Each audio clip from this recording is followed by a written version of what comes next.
I want to thank everybody. We've got a good rollout here. I want to thank everybody for coming down on one of our cooler summer days. I know that's quite a sacrifice, and I know it's also difficult to find parking down here, so we admire your perseverance in rolling up today, and very much appreciate that. We are here today to present to you on where we're at with the development of our comprehensive plan, planOKC. Format is going to be, we will talk, I will talk, I'll just basically introducing, and then I'll hand it over to Susan Miller, who's my Deputy Director, and she will explain what the process has been so far and then what's coming up next, and then I'll end it, and then we will have a reception out here afterwards. We have some snacks. I have been asked if we have any beer. Unfortunately, not. As you can tell, I'm not originally from here, and beer was extremely important to quality planning in Australia, which probably knows is if you haven't been there, it is one of the best planned communities in the world. So, completely lubricated by alcohol.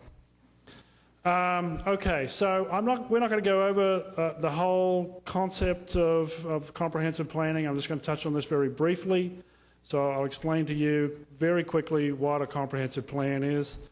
It is comprehensive by name and is comprehensive by nature. It addresses everything that relates to the future growth and development of the community. So it touches on economic development, public safety, transportation, growth patterns, the style of growth, the appearance, preservation, everything that we have to deal with to create a community. We all plan in our daily lives in what we do, whether it's going to the grocery store or dealing with the kids for the summer. We have to plan for that. This is the same as what you do in your personal lives, what corporations do. This is what we have to do for the city, which is a very complex organisation. We are an institution of about 4,500 employees. We have many different functions. I know everybody thinks we all do the same thing and we know what everybody else does.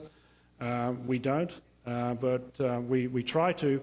Planning, more than anything, has better knowledge of what everybody else does because we have to weave it all together.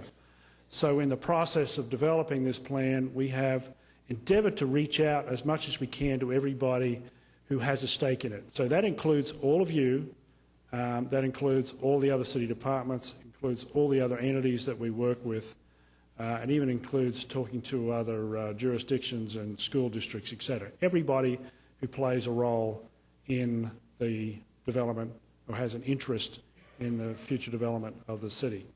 And I do want to stress that we want that multiple ownership of this plan. It is everybody's plan because it does affect everybody. So your input is absolutely vital to the process and to the outcome of this product. So that's why I am so appreciative of you coming here today.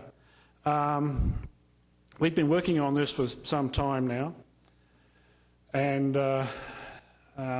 we're now at the stage, and Susan will go into this, where we will start developing basically the actions in the plan, the policies of the plan, and she'll talk about that. But these policies are what we use, what other departments use, what the City Council and the Planning Commission and the other committees and commissions of the city use to be able to make decisions about the work that they do, whether that be the location of infrastructure, where to provide particular services, where to provide transit routes, etc. That is what we hope this document will be used for to inform the decisions about these important processes. So our role in the planning department is not to develop a plan that is for our use. We're really doing this for everybody, and that's why, again, I'll stress that you need to be actively involved in this. A lot of communities, when they do a plan of this scale, they'll engage a consultant. Consultant do a lot of the work. I have an excellent staff. I have 8 staff members who are working on this. Not their full-time job. They do other things as well, all of it which ties into what planning produces.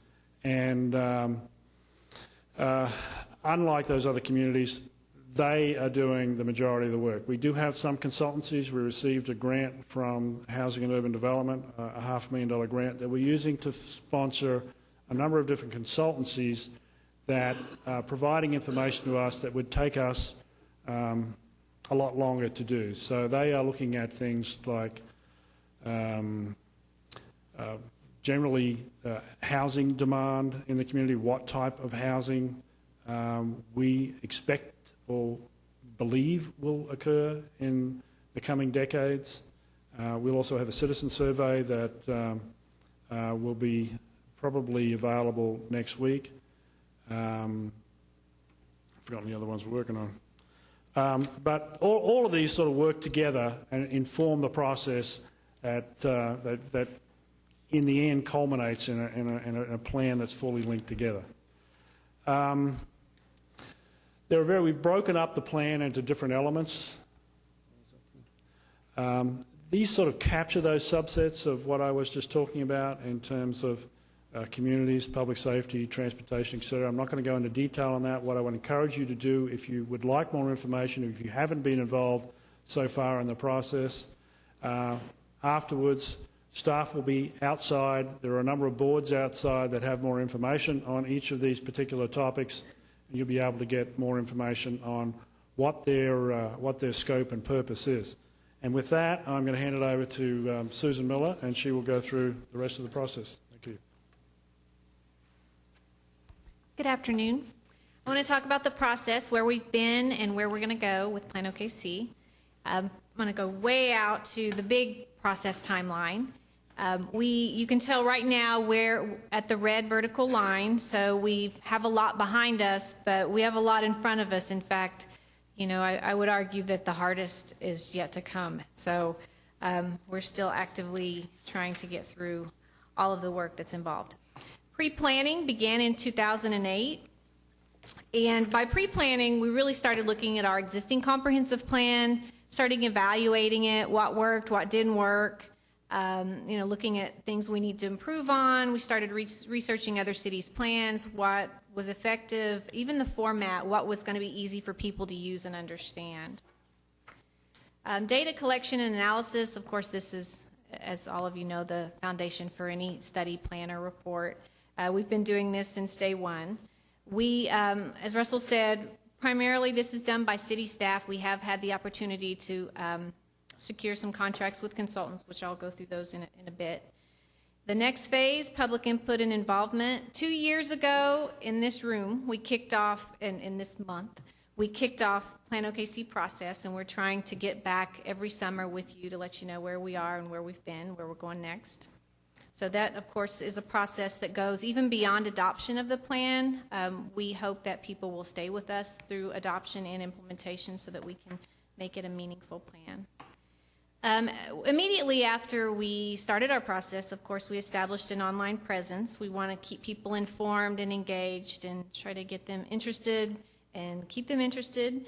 So we are on Facebook and Twitter. We now have over 700 fans on Facebook, over 500 followers on Twitter.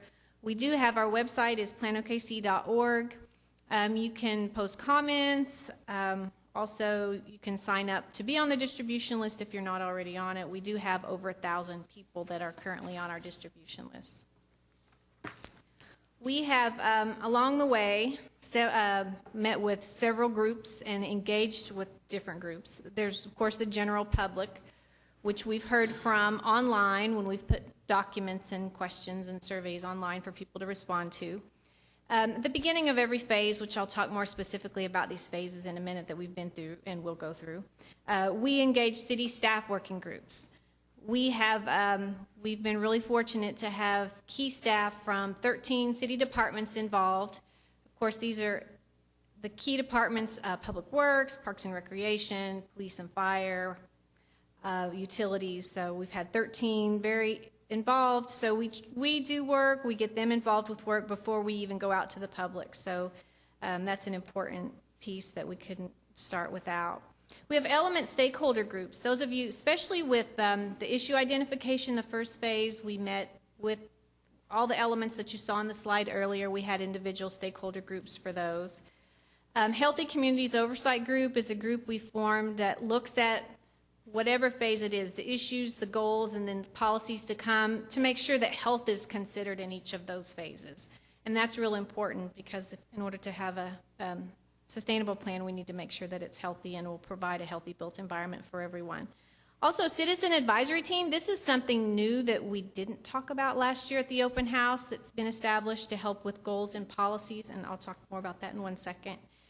Planning Commission and City Council, we've regularly briefed Planning Commission and City Council on the plan. Of course, it will end up really in their laps to adopt and move forward with and provide us direction on implementation, both Planning Department and other city departments.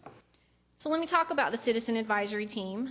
We did realize that even though we had a lot of public input, stakeholder groups, we really needed a core group and a good mixture of the community, not just the people that happen to want to come. We really needed to make sure that people, that different walks of life were reflected in this 27-member group. So the mayor solicited for applications and received, I think, over about 100 applications and selected 27 members. These are representatives from City Council, Planning Commission, public schools, the development sector, Healthy Communities Oversight Group, again making sure that health is considered, planOKC elements, and then the community at large. And their primary role is to provide advice during goal and policy development. We have met with them so far on goals, so all the goal work you see out in the lobby has been through all of this public process. Public input phases, in a big general way. Phase 1 was to identify issues. Of course, 2 was to develop goals, and then 3 is the next phase to come, which is drafting policies. All of the groups were involved. And how these work together, first we met, and several of you I know were involved in the issue identification phase. And all of the phases, everyone ultimately wants to give solutions, and it's hard to keep people from wanting to do that. But first we have to identify what the problem is, and then we have to set goals to address the issues. And then where we are now is to work with you to help draft policies to achieve the goals. So that's our next phase. We're going to go back through, and this shows you really, if you can see this, the detail, this shows you the sequence of all these groups and the process that it went through. The first line is issue identification, how it started with city staff working groups and proceeded through all the different element groups, the stakeholder groups, the online comment, the public open house. And of course, we're at the yellow box at the end of goal development now. City staff working groups, we held some workshops on goals. We started the Citizen Advisory Team meetings and had a lot of online comments, and here we are at the end of goal development. Next phase, policy review. You see, we have a proposal on how that will go. We try to adjust things as they seem to make sense, so it may vary slightly different, but that's our general strategy at this point to proceed with policy review. And this is just the public input process. It does not include Planning Commission and City Council official adoption hearings at the end. This is really just the public's opportunities to become engaged. I'm going to recap the first phase of the public input process, which was issue identification. Just in general summary, we had all of the different element groups, held meetings, and of course, none of these topics are islands and separate. They all really overlap. So we heard these issues expressed in more than one element group. So poor community appearance, that was a common one. Lack of connected sidewalk system, and that's illustrated in the photo with the man walking his dog without a sidewalk, so that's a good picture. Limited transportation options, I guess that could also illustrate that one. Degradation of air and water resources, unsustainable development patterns, increasing costs associated with transportation, city services, and housing. And then we heard a lot, of course, the concerns about the quality of public education and even the community's access to these facilities in their neighborhoods. To recap the second phase, which is really kind of the main focus of our discussion today, are the goals. In goal statements, like I said, it was hard to keep people from just coming up with solutions, but we wanted to first express what we hope to achieve as our end state, and that is a goal. We were trying to respond to the issues identified in phase 1 And we ended up with at least one goal statement, sometimes two per subtopic area. And what I mean by that is in each element, for instance, transportation element, there's several subtopic areas like transit and sidewalks and bike trails and roadways. So at least there was at least one goal statement for each of those subtopic areas. And an example of a goal, and I'm going to keep using transportation as my examples, and I don't think anyone would disagree with this goal for sidewalks, is that we have a complete network of sidewalks that people use to recreate and get to work, school, shopping, transit, and parks. And of course, this was drafted to respond to the issues that were brought up in phase one about sidewalks, how they were disconnected, couldn't really get anywhere. And all of these goals are posted on the boards in the lobby. So you can see by element, that captures all the goals. They're also, if you want to copy or to look at them more closely, there's a link on the front page or on our main page at planokc.org. The last public input phase is to review policies. And, we have all this information now. We have the issues, we have the goals. So we've gathered, and we've also taken notes when people have suggested policies in previous sessions, because everyone, that's the part they get excited about the most, I think. So we have a lot of public input. We also have the several plans and studies that we're working through that are going to inform this as well. And I'm going to talk through those and let you know what we're doing and what kind of information we'll be able to get. First, a plan that has already been completed that we're able to use for the land use element was called Employment Lands Needs Assessment and Action Plan, and it was already completed this year. And the purpose is to identify large, valuable tracts of land that's well suited for employment and industrial uses. Visual preference survey, we hope to be able to administer that tonight. It's not quite ready, so we're going to, if you're on the planOKC distribution list, we will send you notification of when you can participate on that, and there will be an online version that you can take. And the purpose is to determine the citizens' general visual preferences regarding the appearance of the built environment, things from buildings to streetscapes to signs, all those things you see when you're driving around. And maybe there's things from other communities that you would like to see here that don't exist. So we'll have you rate those as far as what you think of their visual appearance. Retail plan, we are anticipating to complete this by the end of the year. The purpose is to guide location for new retail development and also retail redevelopment opportunities. Housing demand study, that will also be completed either by the end of this year or early 2013. And we're trying to look at housing demand over the next 20 years, not just the numbers, but the type of housing. Maybe there's other types of housing that people want in Oklahoma City. There'll be a survey that is accompanying that housing demand study, and also the location of housing. We have the Parks Master Plan, and this is a little later, be completed in spring of 2013. Purpose is to make recommendations for the entire city's park and open space system. We're going to be looking at establishing priorities for addressing future needs, funding, and maintenance for the park system. We have a growth scenario analysis. This is also probably going to be completed in spring of 2013. And the purpose is to analyze several different land use patterns and determine what the most efficient and preferred land use pattern is for Oklahoma City. And by preferred, I mean preferred in large part by citizens who will be asked these specific questions in the citizen survey that I think Russell kind of mentioned, that we think will be administered probably end of October, early November. And this will measure citizen preference, regard growth and development, and also just overall quality of life issues.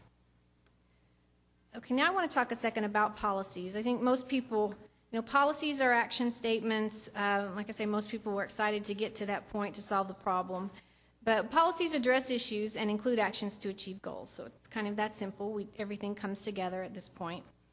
And for planOKC, policies are going to be used to inform allocation of resources, prioritize our capital improvements, guide future development decisions, recommend changes to rules and regulations such as the municipal code, and to work with you, other groups, and establish partnerships and programs.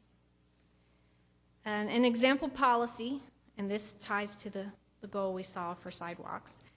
Could be to provide direct connections from residential areas to neighborhood commercial destinations, parks, gathering places, and trails, especially in new or infill development. So this type of policy, for example, could be implemented as we do development review development proposals, or even do public projects. We can make sure that those connections are made.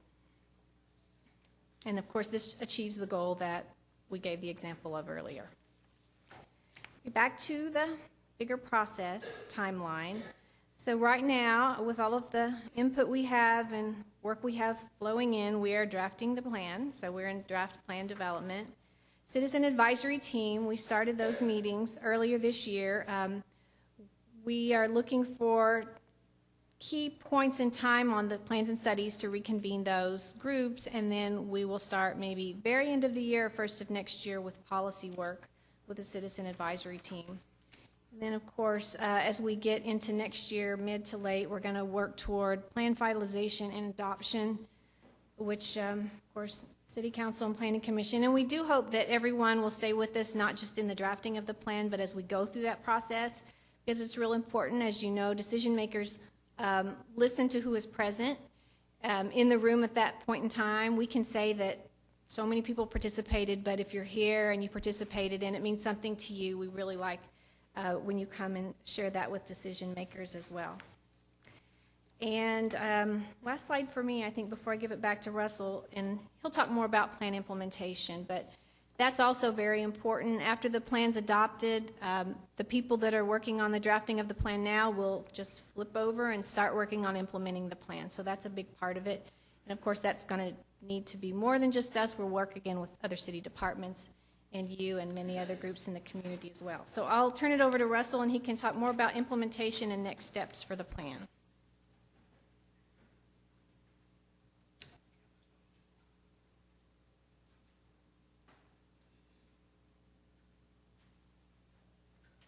I think that, just to reiterate what Susan was saying, in terms of implementation, obviously this is the key part of the whole thing. There's no point going through the academic exercise of developing a really nice plan if it can't be implemented. We are very pragmatic planners. There hasn't been the history of planning so much in this community, but we are trying to turn that around, which is why we're engaging you, which is why we're talking to all the other departments. Everybody who has a role in the implementation of this plan or who is affected by this plan, it's essential that you be part of the process because this is really just the beginning. The implementation is going to take a long period of time. That, just for example, that one policy that Susan had put up there on sidewalks, that's not an action that we can then go and apply to every development proposal out there. We're going to have to develop ordinances that mandate that kind of thing or that provide the guidance for that kind of thing to happen. So there's a lot of work that has to take place after the adoption of the plan, and that's what we do all the time. We are constantly working with this document through either at this scale here with the Planning Commission and their interpretation of development proposals for them. We provide that guidance with our interpretation of the plan or advice on what the plan says to them so they can make the appropriate decisions regarding development applications. It is a living document. It has a very long-term time frame, but it is our intent that it will continually be modified according to what the world is at that time. You can't ever plan that far ahead and be able to capture everything, not when you're trying to be as comprehensive as we are in this case. There are unforeseen circumstances that we don't know about yet. The world's oil supply could be cut off, which we're going to have to respond to that in a different way. I know that's a sort of worst case scenario, but the world's beer supply could be cut off. Now there is a worst case scenario. We're going to have to permit home brewing in everybody's neighbourhood. That's an excellent idea. Can we include that? All right. I think I forgot to introduce myself at the meeting. I am Russell Claus, and I am the Director of Planning, and I forget to do that because I know who I am, but I realise that a lot of you don't. Let me see where we are. So as you can see, and I've talked about this in terms of the participation and involvement of everybody in this, it is essential, and I think in the past we have not been that active in engaging other city departments, but they all do their own planning, and it's what we're trying to do is to ensure that all of that works together so that we're providing the most efficient, effective service that we can to the community. Just like a business, we're trying to cut costs and increase the quality of the product that we deliver. That's what we do. That is the purpose of the plan. Is not to control your lives, but really just sort of set that direction for how the city can develop in a way that is going to reduce costs to you and provide maximum return to you in living in a community. So, ways to get involved from here on in and stay informed. We do have a sign-up sheet. If you haven't signed up, please do so. We have a number of different ways to get hold of us, which Susan had mentioned, through Twitter and Facebook and our website, and you can talk to staff about that as well when you go out to the lobby. Upcoming activities that we have coming, we're looking, because this document is going to be such an important document, we want to have quality photos, and we thought that it would be important, since you are the ones who are interacting in your neighbourhoods and your workplace, etc., to submit to us photos that you think represent what you like about Oklahoma City or what you would like to see happen in Oklahoma City. So we have an opportunity to submit online on planOKC photos that can illustrate the document, and we will provide due credit for that. And then you'll also be able to participate in all these different surveys that we have coming up. The Visual Preference Survey, which Susan had mentioned, which will be coming up next week. That is a really important survey because it gives us an understanding of how you want the community to look. And so we do represent all those different elements of the built environment to get an understanding of what we should be aiming to accomplish. You're never going to get everything you want, and this plan is going to be a compromise. But I think we have to aim as high as we can and do the best we can with the resources we have to create the community that we want to be. We've invested in ourselves in the last 15 years or more now with maps, with phenomenal results from that, to the point where we're now stepping up relative to a lot of our peer cities, and a lot of those cities are coming to us and saying, how do you do this? Well, we've invested in ourselves, we have the confidence in ourselves. This is another way of informing that process. And this will be information that will be included in future general obligation bond votes, etc. A lot of that, the majority of that, should be informed by this plan. And there may be other ideas that then get assimilated into perhaps a future MAPS vote. I don't know, but by being as comprehensive as possible, I expect that should happen. We have the housing survey coming out in the next couple of weeks.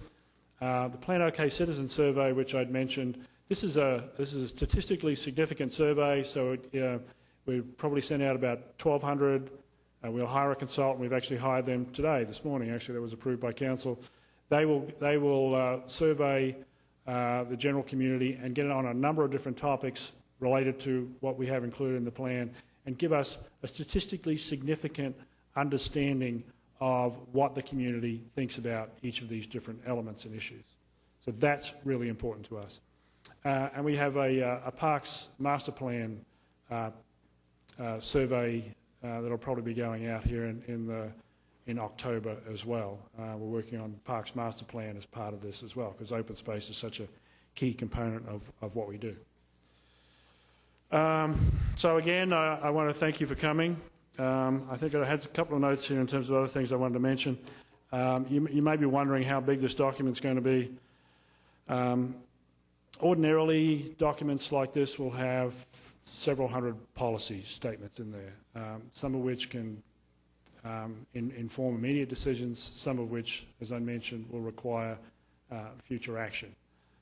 It is important that whatever you find important in the document, then I would encourage you to offer comment on that.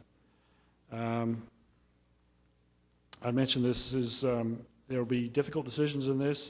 There are trade-offs. Everybody wants the best-looking community they can have, but that costs more money.